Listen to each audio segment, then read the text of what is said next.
কেমন আছো বন্ধুরা তোমরা সবাই? সমাজ চ্যানেলে তোমাদের সবাইকে স্বাগত। তো দেখো রান্না করতে চলে এসেছি। আজকে রান্না করব, এই দেখো রুই মাছ নিয়ে নিয়েছি। আজকে রুই মাছ রান্না করব। আর এদিকে এই দেখো আলু পটল কেটে নিয়েছি। তো আমি আজকে আলু পটল দিয়ে আর রুই মাছ দিয়ে রান্না করব।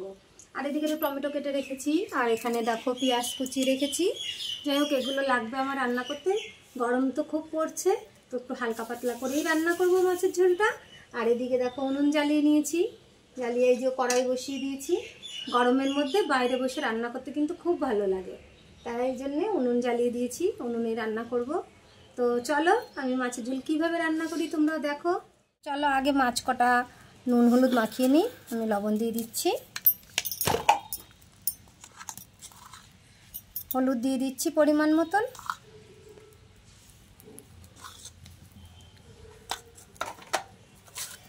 আমি হাত দিয়েই মাছ কটা ভালো করে নুন হলুদ মাখিয়ে নেব।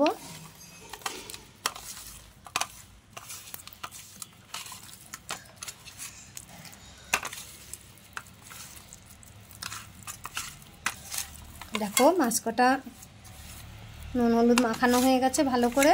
ওদিকে তো কড়াইটাও গরম হয়ে গেছে। কড়াইতে এবার তেল দিয়ে দেবো। তো হয়ে গেছে, চলো কড়াইতে তেল। দেখো কড়াইটা তো গরম হয়ে গেল। আমি তেল দিয়ে দিচ্ছি।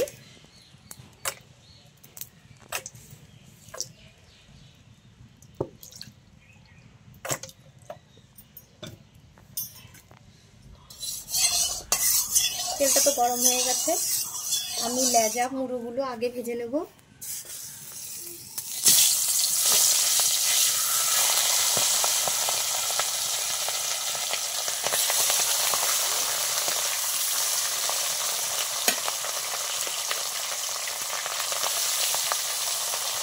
চলো এইভাবে সব মাছ কটা ভেজে নিই। দেখো মাছগুলো তো ভাজা হয়ে গেল। এই মাছ কটা আমি আলাদা তুলছি, কারণ আমি সব কটা মাছ রান্না করব না। এই কটা দেখো ভাজা খাবে, ওদের জন্য ভাজা রেখে দেবো। আর এই মাছ কটা আমি রান্না করব। তো দেখো কড়াইতে তো তেল আমি আরেকটু দেবো, যেহেতু পটল ভাজবো একটু তেল বেশি লাগবে।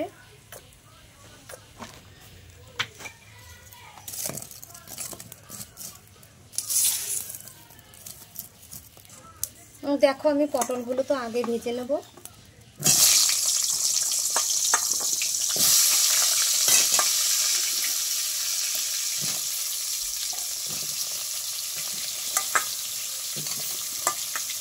পটলগুলো আমি আগে ভালো করে ভেজে নেব।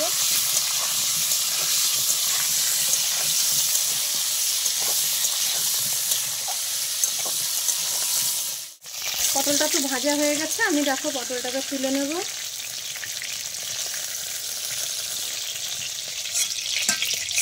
দেখো পটলগুলো কিন্তু আমি হলুদ লবণ কিছুই দিইনি, এমনি পটলগুলো ভেজে নিলাম।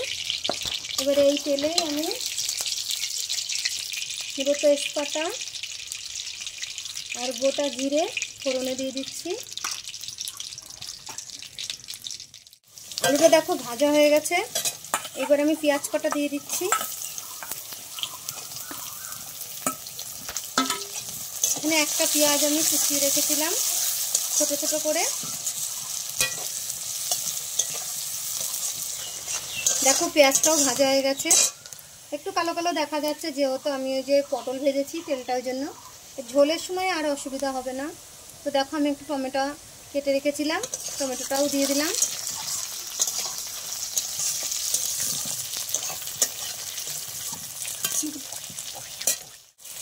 দেখো এখানে আমি মশলা করে রেখেছি, জিরে আদা আর শুকনো লঙ্কা দিয়ে বেটে রেখেছিলাম।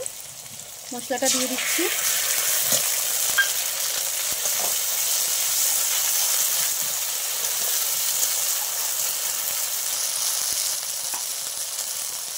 আমি মশলার বাটি ধোয়া একটু জল দিয়ে দিচ্ছি।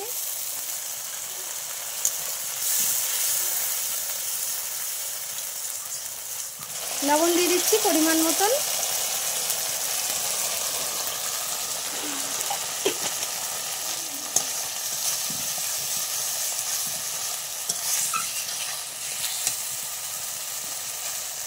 পরিমাণ মতন হলুদ দিয়ে দিচ্ছি।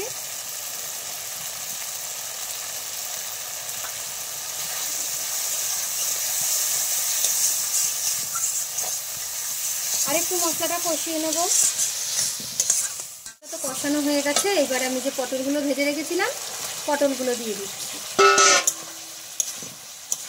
পটলগুলো দিয়ে আর একটু কষিয়ে নেব। দেখো হয়ে গেছে কষানো, এবার আমি জল দিয়ে দেবো।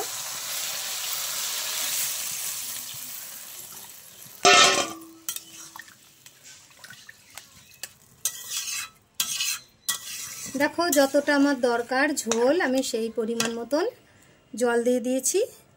এইবার তরকারিটা ফুটুক। দেখো মাছের ঝোলটা তো ফুটে গেছে, হয়েও এসছে প্রায়। এবার মাছটা দিয়ে দেবো। তো আমি দেখো মাঝে মুড়োটা একটু দিয়ে দিয়েছিলাম, কারণ মুড়োটা একটু সেদ্ধ হতে তো টাইম লাগে, তার জন্য মুড়োটা একটু আগে দিয়ে দিয়েছি।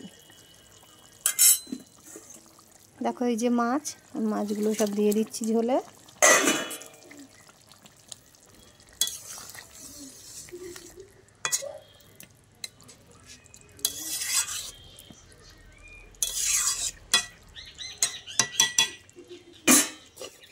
আমি একটু ঢেকে দেব, একটু টকবক করে ফুটুক, ফুটলে তারপরে নামাবো।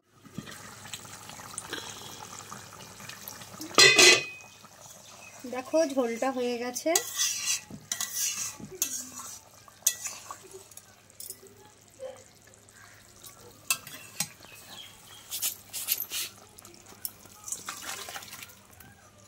দেখো ঝোলটা আমি নামিয়ে নিয়েছি। খুবই একটু হালকা পাতলা করেই রান্না করব, তোমাদের বললাম একটু হালকা পাতলা করেই রান্না করেছি। দেখো ঝোলটা, মাছের ঝোলটা তা কেমন হয়েছে তোমরা অবশ্যই কমেন্ট করে জানিও। তো তোমাদের যদি ভালো লাগে একটা লাইক কমেন্ট শেয়ার করো, আর নতুন বন্ধুরা হলে কিন্তু আমার পাশে থেকো অবশ্যই করে। আর দেখো এইভাবে রান্না করে তোমাদের খাওয়ার অনুরোধ থাকলো, একবার অন্তত খেয়েও, খুব ভালো লাগে এইভাবে তরকারি রান্না করে খেলে। তো ভালো লাগলে একটা লাইক কিন্তু অবশ্যই করে দিও। পরের ভিডিওতে তোমাদের সাথে আবার দেখা হবে। টাটা বন্ধুরা।